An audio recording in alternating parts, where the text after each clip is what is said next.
উত্তরের জেলা ঠাকুরগাঁওয়ে বাড়ছে শীতের তীব্রতা। এ নিয়ে বিস্তারিত জানাতে যুক্ত হচ্ছেন সহকর্মী শাকিল আহমেদ। শাকিল, জনজীবনে শীতের কেমন প্রভাব দেখছেন? ধন্যবাদ ইশিকা। যত সময় যাচ্ছে ঠাকুরগাঁয়ের শীতের তীব্রতা তত বেশি বাড়ছে আমরা লক্ষ্য করছি। এবং আজকে যদি আমি আপনাকে জানাই যে আজকে ঠাকুরগাঁয়ে তাপমাত্রা রেকর্ড করা হয়েছে 14 ডিগ্রি সেলসিয়াস। ঠাকুরগাঁয়ে কোনো আবহাওয়া অফিস না থাকলেও ঠাকুরগাঁও জেলা কৃষি সম্প্রসারণ অফিস তাদের তাপ নিয়ন্ত্রক যন্ত্র দিয়ে প্রতিদিন সকাল 6টার দিকে এখানে তাপমাত্রা নির্ধারণ করে থাকেন এবং আমাদেরকে তারা যেমনটি জানিয়েছেন যে আজ সকালে ঠাকুরগাঁয়ের তাপমাত্রা ছিল 14 ডিগ্রি সেলসিয়াসের মতো। তো আমরা লক্ষ্য করি যে সারাদিন ঠাকুরগাঁয়ে রোদ দেখা মিললেও সময় যত ঘনিয়ে আসে সন্ধ্যার আগ পর্যন্ত, সন্ধ্যা হতে হতে এখানে তাপমাত্রা অনেকটা নিচে নেমে যায় এবং সারা রাত এখানে প্রচন্ড ঠান্ডা থাকে।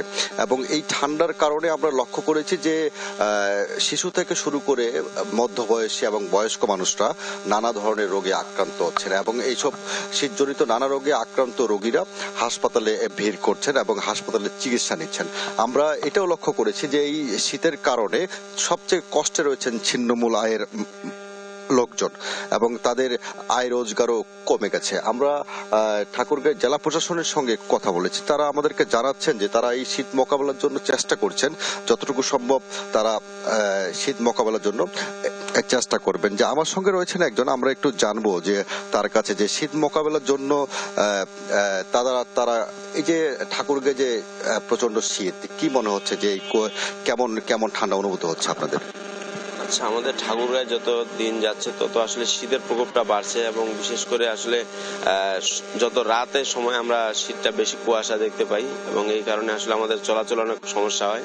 তো সরকারের পক্ষ থেকে যদি শীত মৌসুমের যেসব কাপড়গুলো বা যেসব জিনিসপত্র আসলে অনুদান দেওয়া হয়, বিশেষ করে গরিব দুঃখীদের জন্য, এটি যদি দ্রুত ব্যবস্থা করা হয় তাহলে হয়তো ঠাকুরগাঁয়ে যে ছিন্নমূল মানুষরা রয়েছে তাদের জন্য খুব উপকার হবে বলে আমরা মনে করছি। ধন্যবাদ ইশিকা। আপনি যেমন জানাচ্ছিলেন যে ঠাকুরগাঁয়ে রাত হলেই এখানকার তাপমাত্রার পরিবর্তন ঘটে। আমরা জেলা প্রশাসন আমাদেরকে জানিয়েছেন যে তারা এখানকার শীত মোকাবেলার জন্য তারা ত্রাণ মন্ত্রণালয়ে যোগাযোগ করছেন যে শীত বস্ত্রের জন্য এবং তারা শীত মোকাবেলা করার জন্য সর্বোচ্চ প্রস্তুতি গ্রহণ করেছেন। এই ছিল ঠাকুরগাঁও থেকে শীতের সর্বশেষ তথ্য।